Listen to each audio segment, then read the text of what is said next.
अजीम इत्तेहाद ने भी जीत का दावा किया है। पटना में अजीम इत्तेहाद के लीडरों ने वाज़े अक्सरियत मिलने का दावा किया। आरजेडी लीडर मनोज झा ने कहा कि नौजवानों को मुलाजिमत की जरूरत है और एनडीए इन्हें मुलाजिमत देने में नाकाम रहा है। आप देखेंगे कि बहुमत का आंकड़ा इस बिहार के बदलाव के महागठबंधन ने छू लिया है। अब अगला चरण इस बहुमत के व्यापक उभार का चरण। नौकरी पे प्रधानमंत्री जी बोल नहीं रहे हैं, बिहार को नौकरी की जरूरत है।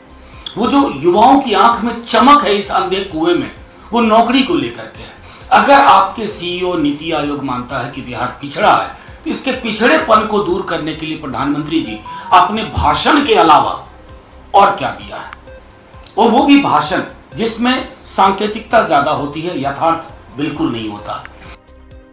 तो सभी पार्टियां अपनी अपनी जीत का दावा कर रही हैं। वहीं तीसरे मरहले के तहत तशरीरी मुहिम में जोरों शोर से मसरूफ आज दिखाई देंगी तमाम पार्टियां। हमारे साथ हमारे नुमाइंदे महफूज आलम जुड़ रहे हैं। महफूज आलम, आज भी बिहार में तीसरे मरहले के तहत रैलियों का दिन है। ऐसे में अजीम इत्तेहाद और एनडीए के अलावा और कौन कौन सी बड़ी रैलियां होने वाली हैं, तफसील से बताइएगा। देखिए सना, आज जो है राहुल गांधी खुद आ रहे हैं बिहार, 2 जगह प्रोग्राम करेंगे। तेजस्वी यादव ने भी अपनी पूरी ताकत लगाई है।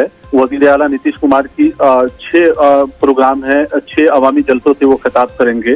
जेपी नड्डा मोतिहारी में प्रोग्राम करेंगे, बेतिया में प्रोग्राम करेंगे, नरकटियागंज में।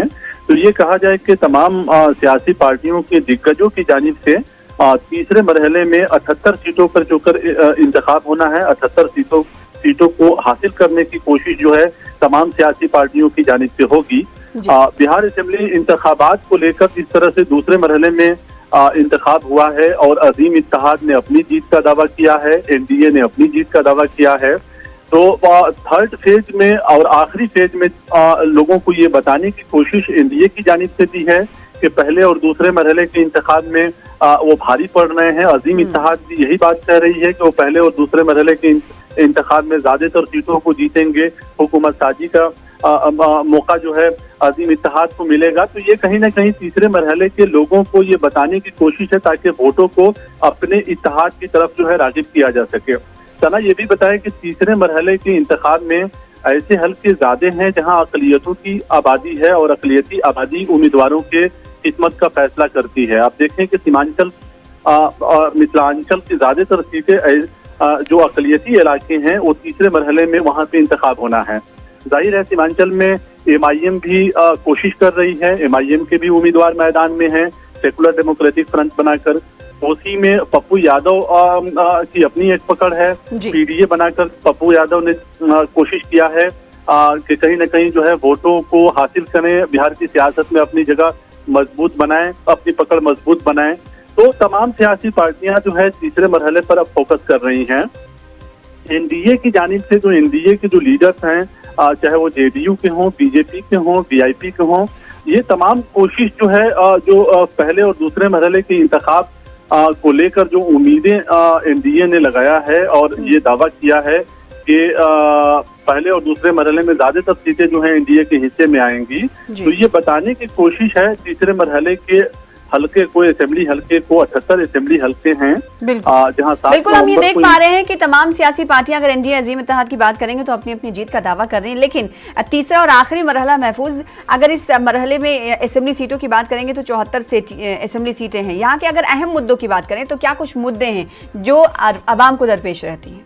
देखिए, तीसरे मरहले के इंतखाब में मुद्दों की अगर बात करें तो बिहार में रोजगार का मुद्दा जो है, रोजगार के मुद्दे पर लोग जो है सोच रहे हैं और उसी पर एक तरह से सियासी पार्टियों ने भी कंसंट्रेट किया है और लोग भी जो है गौर कर रहे हैं। लेकिन तीसरे मरहले में जो मुद्दे होंगे, खास तौर से अगर सीमांचल में देखें तो सीमांचल में सैलाब एक मुद्दा है। सीमांचल में चाय की खेती होती है, लेकिन उस सिलसिले में कभी भी कोई सियासी पार्टी ने कुछ बड़ा कारनामा अंजाम नहीं दिया ताकि वहां के लोगों के मसले हल हो सकें। कोरोना की मुद्दत कार में चाय की खेती को सबसे ज्यादा नुकसान हुआ है, तो सीमांचल के लोग उसको भी देख रहे हैं। सीमांचल से बड़ी तादाद में मजदूरों का पलायन होता है जो बिहार से जाकर दूसरे सूबों में काम करते हैं, तब जाकर उनकी घर के दाल रोटी का इंतजाम होता है। तो ये भी एक मुद्दा है कि सीमांचल में रोजगार के मौके फराहम किए जाएं ताकि मजदूरों का पलायन कम से कम रुक जाए। तो सीमांचल का ये मसला है। मिथिलांचल में भी सैलाब का सैलाब मुतासरीन की बड़ी तादाद है, सैलाब हर साल आता है, उनकी किसानों की फसलें बर्बाद होती है। तो ये कहा जा सकता है कि बुनियादी सवाल भी है, लोगों के हर इलाके के अपने अपने मसले हैं। फसलें महफूज बर्बाद होती हैं, क्योंकि हम तस्वीरें अपने नाज़रीन को दिखाते हैं, उसमें देखा जा सकता है बखूबी वक्तन फवक्तन जब भी सैलाब मुतासरा इलाकों की तस्वीरें हम तक पहुँचती हैं, घर आशियाना सब कुछ बह जाता है। बहुत शुक्रिया महफूज आलम। तो आज चुनावी समर में आज रैलियों का दिन रहने वाला है, तीसरे फेज और आखिरी फेज को लेकर अब देखना यह होगा कि आज सियासी पार्टियां क्या कुछ कहते हुए आवाम को नजर आती हैं। फिलहाल इसी के साथ आज की ताज़ा खबर में रुक जाते हैं छोटे से ब्रेक के लिए, कुछ और खबरों के साथ जल्द लौटेंगे।